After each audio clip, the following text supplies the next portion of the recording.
Bwe twogera kati mukwano gwaffe era muganda waffe onono nga tumujjukira bulungi owa Paasi Eric Mwesigye bwe yajja ku kitebe kyaffe ekya National Platform n'ategeeza nga bwe bamwokya Paasi mu bitundu eby'enjawulo era n'atulaga n'ebiwundu. Waayitawo mbale ne tulaba muganda waffe ono ate ng'atudde n'omwogezi wa UPDF omukulu Kraije ng'ali mugamba nti Kyagulanyi Ssentamu Robert Bobi Wine ye yamwokya. Olunaku olwaleero baali bamusuubizza obukadde 50 munnange tebaabumuwa era n'atandika kuyagga nga bwe tulaba muganda waffe Ssaanya bwe yavuddeyo n'ayogera eby'enjawulo ebitasaana oluusi ebitajja mu bantu oba bye tunagamba nti oba bamukubye empiso y'akazoole. Era muganda wange mukwano gwange avuddeyo n'amulabula n'amutegeeza nti abyogere naye ng'akimanyi nti akasente baakamuwadde dda naye oba tebannamuwadde n'ekikumi agenda tuuka ate olulimi lukyuke ate atandika okugamba bo nti mmwe mwankozesa ensobi era kati bbalamu zinoonye z'ogenda omusasula kubanga ali mikono gyo ne fulufiga. Muyinza olowooza nti mwadde mukikola nti mwabadde munyumirwa oba mwabadde mwagala kulaga nti Kyagulanyi Ssentamu Robert Bobi Wine yakola obutemu ku baana bano naye twongera obbajjukiza nti ate olutambi lugenda kukyusa. Bw'ate mukwano gwaffe Eric Mwesigye bw'avuddeyo naawe wa mukulu Ssaanya nti byayogera byonna tayimu egenda tuuka ng'abyejjusizza kubanga bano abali mumukozesa munnange tebalina kye bagenda muwa wala agenda mutambuza ku mativi ag'enjawulo bamutambuze nabwe buggwewo talina kumala mwezi ng'akyali awo waali. N'amulabula nti yeegendereze byayogera kubanga bigenda ate kumufuukira oba n'okumugya obulamu bw'ensi nga ye bwamulimba obukadde 50 ng'essaawa zino tebamuwadde n'ekikumi. Kankwe ku bigambo ndaba amanya n'eddoboozi batoke yenze munnamu. Amazima gali nti Katonda ayagala ekibiina kya NUP. Leero nkakasizza Katonda ayagala ekibiina kya NUP.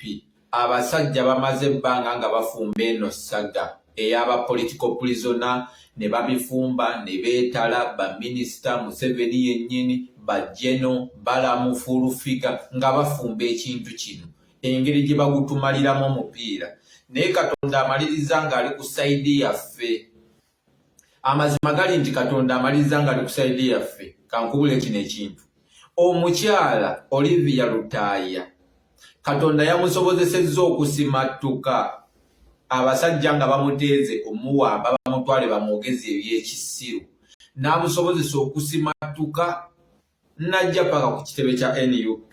Olwo Katonda waaba akola sitannya okwogera bintu bya Katonda naye awo Katonda aba akola. Kaakati ndabe bu vidiyo bwa Ssaanya ng'ali eyo ayogera nze nakibagamba nze mbina ebintu ebyokulaba ensonga ndi siniya nakibagamba ye Ssaanya kuba namukyaliranga mukomera. Ssaanya balina okumwogeza ebigambo era Ssaanya nabagambira nti bagenda muwa media play era oyinza n'omulabako ku TV nga bali eyo bamwogeza ebigambo olwedde yakoze dda obuvidiyo naye era nze sigenda mujaji. Era nkakasizza Katonda ayagala ekibiina kya NUP. Abasajja bamaze ebbanga nga bafumba eno ssaga ey'aba political prisoner ne babifumba ne beetala baminisita Museveni yennyini bajjeno balamu fulufiga nga bafumba ekintu kino engeri gye bagutumaliramu omupiira naye Katonda amaliriza ng'ali ku sayidi yaffe. Amazima gali nti Katonda amaliriza ng'ali ku sayidi yaffe. Kankubule kino ekintu. Omukyala Olivia Lutaaya Katonda yamusobozesezza okusimattuka abasajja nga bamuteeze omuwamba bamutwale bamwogeze eby'ekisiru n'amusobozesa okusimattuka najja paka ku kitebe kya NUP. Olwo Katonda waaba akola sitannya okwogera bintu bya Katonda naye awo Katonda aba akola. Kaakati ndabe bu vidiyo bwa Ssaanya ng'ali eyo ayogera nze nakibagamba nze mbina ebintu ebyokulaba ensonga ndi siniya nakibagamba ye Ssaanya kuba namukyaliranga mukomera. Ssaanya balina okumwogeza ebigambo era Ssaanya nabagambira nti bagenda muwa media play era oyinza n'omulabako ku TV nga bali eyo bamwogeza ebigambo olwedde yakoze dda obuvidiyo naye era nze sigenda mujajinga. Naawe ali eyo nkugamba tojajinga Ssaanya tomumalirako budde tomuvuma. Naye nze nakimanya nti Ssaanya bajja mwogeza ebyo ebintu naye omukyala bw'abanga yasobodde otuuka ku kibiina kya NUP n'alaba abakulembeze baffe n'atuuka ne omukulembeze wa Kyagulanyi Ssentamu n'akola ne statements. Ekyo kiraga ki? Kati kino ekigambo ekyeno Sanya kyayogera tekizitowa ekyo Olivia Lutaaya, kubanga Olivia Lutaaya olwedda abadde yasinga n'okumanyikibwa locally international. Ate omukyala ayogera n'addamu, omukyala ayogera mwatuwadde luweeti gwe ng'ogamba otya. Ekyo Katonda ataddewo balance okuswaza abasajja baneeno. Ate kyenjagala era bagamba ne Sanya bw'aba nalaba eno video. Museveni sigamba mbu yabayambi okubata. Mwe abamuyambi okukkiriza.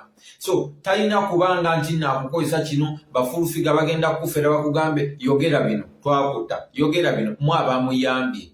Olw'ensonga ffe twakuba ekintu kino locally and internationally ne mumutuulamu nakyemala ne mumutuulamu ng'anoonya bw'abata naye takitegeera. Ng'anoonya bw'abata era alinga afuuyira kagalo musobole okukkiriza emisango afune engeri gy'abataamu. Mwe mwamuyambye okukkiriza. Okitegeera so si ye yabayambye okubata. Temuba kukkiriza era singa akyali ku bunkenke mwe mwamuyambye. Naye Katonda ali ku sayidi yaffe okuleka nti nno era nsaba Katonda Olivia ono abeere buli omu gwe kikwatako abeere mu kifo ekiri seefu baleme mukwata kumwogeza bya kisiru abeere mu kifo ekiri seefu asobole okutambuza obulamu. Naye nga bino bigenda kujja of course abantu aboogera ebigambo nga bino bali mu kwogeza Sanya bo tubalabye bangi era kyovola banze sibifuddeeko tubalabye bangi naye bamwogezaamu awo ng'omwezi weeks 2 weeks 3 mwezi gumu ne bamwogezaamu ebigambo kino nekiri ne balaba byayogera kati ng'atandise era obbiddingana nga tebikyakola mawulire. Oyo nayitirawo ne tusigala nga tutambula nga tutambuza struggle. Teri kigambo kigenda tujja ku cause. Teri kigambo kituyigula ttama. Teri kigambo kyoyinza kuvuma mukulembeze waffe His Excellency Robert Kyagulanyi Ssentamu aka Bobi Wine nga kipya. Teri byogenda kumwogerako nga bipya. Teri obwo bukodyo tebukyakola ffe twalemera ku nsonga era tukyatambuza. Mukyala Olivia tukulisaayo Asanya n'abalala bonna abavuddeyo mu kkomera naye bannaye zino ensongobe eza Sanya temunyiiga nnyo temuziwa makulu ebyo bya bulijjo tubeere ku koze enkulu tubeere nga tutambuza ensonga ya struggle kuba kye tuliko kujjako Museveni Yoweri Kaguta Museveni nakyemalira amannya n'eddoboozi batoke yenze munnamu.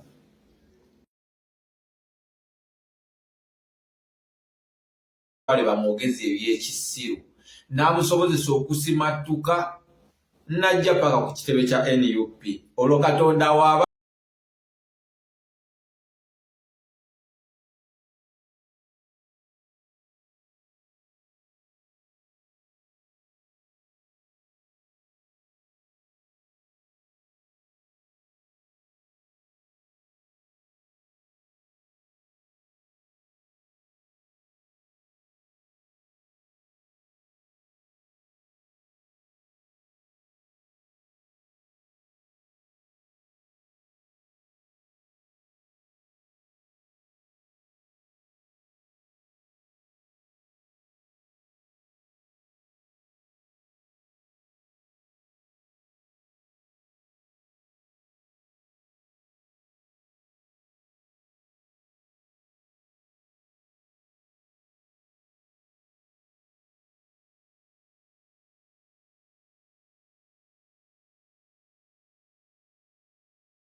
makomera n'obusente bwe wasuubiza abaana era n'olukiiko nalulimu era bannange mbadde mu busibe buno nga ndi kuwoda za Balamu mbadde mu busibe buno nga ndi kuwoda za Balamu minisita w'abavubuka okumala emyezi 5 gye maze mu busibe mbadde kuwoda zo olw'okuba gwe n'afande Masiko akulira CPS mwangamba nkozese social media yange okuwayiriza Kyagulanyi nti okwekalakasa yakufandinze nembagamba sigenda kubikola ne munoonya omusango gonna gwe munteeka kunteekako omwali okuntwala mu maka gange mukono munsibeko ebintu nene mwesanga ti amaka mwasanga ninayo omuntu waliyo bannamawulire nga byonna babiraba mubaddewo nga mwagala okunvundiza mu makomera n'okumpayalinga nsigale mu makomera naye nga mwankwata mu lujjudde ng'ensi yonna ekimanyi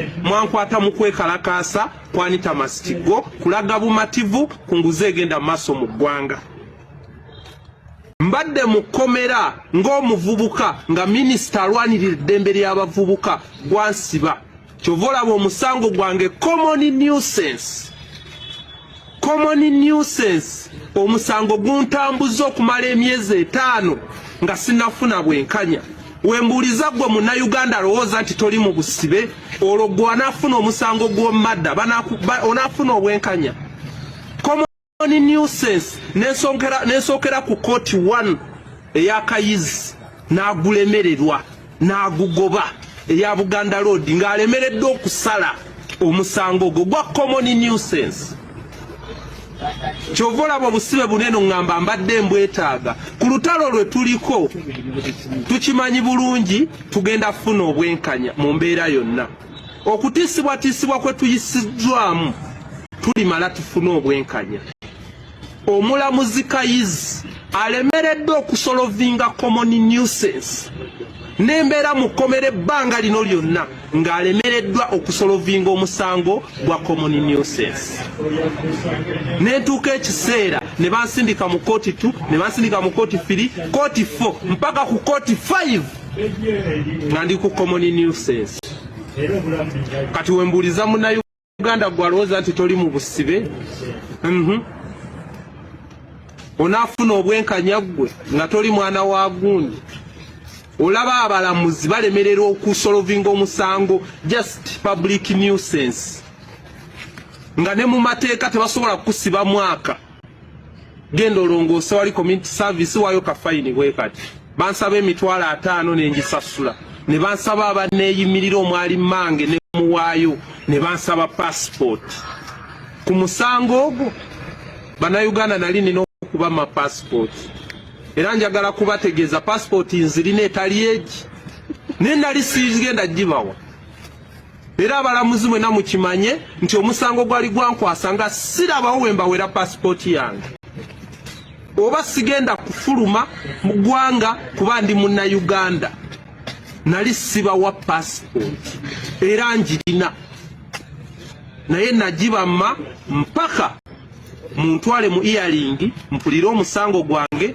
gwe munvunaana kuba nkimanyi bulungi buli kye nakola nali nga nkikola mu mateeka ga Uganda okuleka ebitongole mwenna judicial ekitongole ky'abalamuzi Uganda Law Society mwe nali njagala mutunule mu nsonga zino kuba omusango ogwankwasa gwali gwa human rights ng'erina okunvunaanyizibwako tegwali gwa bibiina tegwali gwaki gwali gwa bannansi ne tukwatibwa abantu 1,500 ne bateebwa nga tebasabiddwa yadde endasi nze ne munsaba emitwalo 5 nakati sizifunanga mutuuse goba musango ezo mwazitwala bannayuganda mutunulire obubbi bwe tulina mu ggwanga lyaffe nyimiridde wano oba ntudde wano wendi nga we tusinziira okulwanirira eddembe lyaffe nga mbagamba bannayuganda nga nze Saamu okusinziira byempiseemu n'ebyenkyayitamu sirirwedde kuzikiza kubanga nkulidde ku street manye ekintu eki